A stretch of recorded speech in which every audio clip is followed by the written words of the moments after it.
अडानी जी के मित्र जो इस देश के प्रधानमंत्री भी हैं, नरेंद्र मोदी जी को एकाएक इस देश का गरीब याद आ गया है। 9.5 पौने 10 साल में गरीब नहीं याद आए थे। गरीब जब अपनी इज्जत की लड़ाई लड़ रहे थे, गरीब जो आटे और दही पर जीएसटी दे रहे हैं, गरीब जो बेरोजगारी और महंगाई से जूझ रहे हैं, गरीब जो 1200 रुपए पर सिलेंडर खरीद रहे थे, तब मोदी जी को याद नहीं आए थे। अब मोदी जी को देश के गरीब याद आ रहे हैं। पता है क्यों याद आ रहे हैं? क्योंकि मोदी जी की वादा खिलाफी ये देश देख रहा है। मोदी जी का दोहरा मापदंड ये देश देख रहा है। ये देश देख रहा है कि कैसे पिछड़ों के साथ लगातार मोदी जी ने धोखाधड़ी करी है। अब जब बिहार के सर्वे में कुछ आंकड़े आए हैं, 63% पिछड़े और अति पिछड़ों की आबादी मिलाकर है।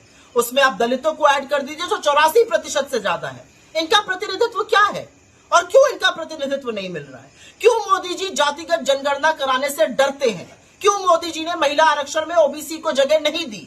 क्यों मोदी जी 2011 की जातिगत जनगणना के आंकड़ों को साझा नहीं कर रहे हैं इस देश के साथ? ये इनकी वादा खिलाफी है और ये इनकी हिपोक्रेसी है, ये दोहरा मापदंड है।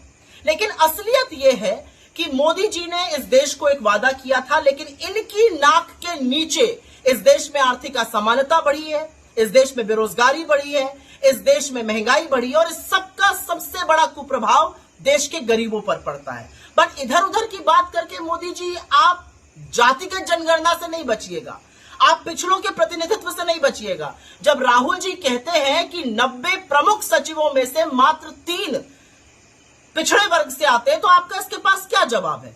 आपके 10 मुख्यमंत्री हैं, एक मुख्यमंत्री पिछड़े वर्ग से आता है और अब उनकी भी रुखसती होने वाली है। महिला मुख्यमंत्री एक भी नहीं है, जो एक थी उनका आप क्या हाल कर रहे हैं ये दुनिया देख रही है। तो मोदी जी आपके गले की फांस बन गई है, हम समझ सकते हैं, लेकिन अब ये मांग थमने वाली नहीं है, अब ये मांग रुकने वाली नहीं है। जितनी आबादी उतना हक देना पड़ेगा।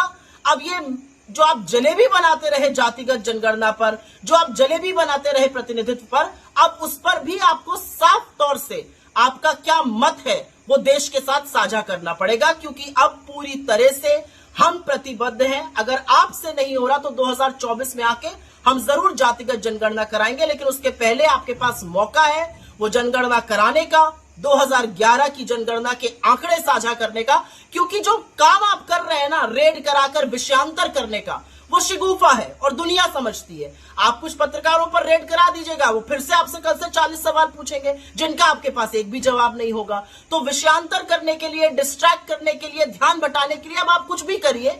ये देश अब आपके पैतरे समझ चुका है और ये देश जानना चाहता है कि इस देश का चुना हुआ प्रधानमंत्री लगातार बिना पलक झपकाए झूठ क्यों बोलता है और जातिगत जनगणना पर आपका क्या मत है। सुप्रीम कोर्ट पे आप कुछ कहते हैं और उसके बाहर कुछ कहते हैं। अब ये जलेबी चलेगी नहीं। जितनी आबादी उतना हक तो आपको देना पड़ेगा।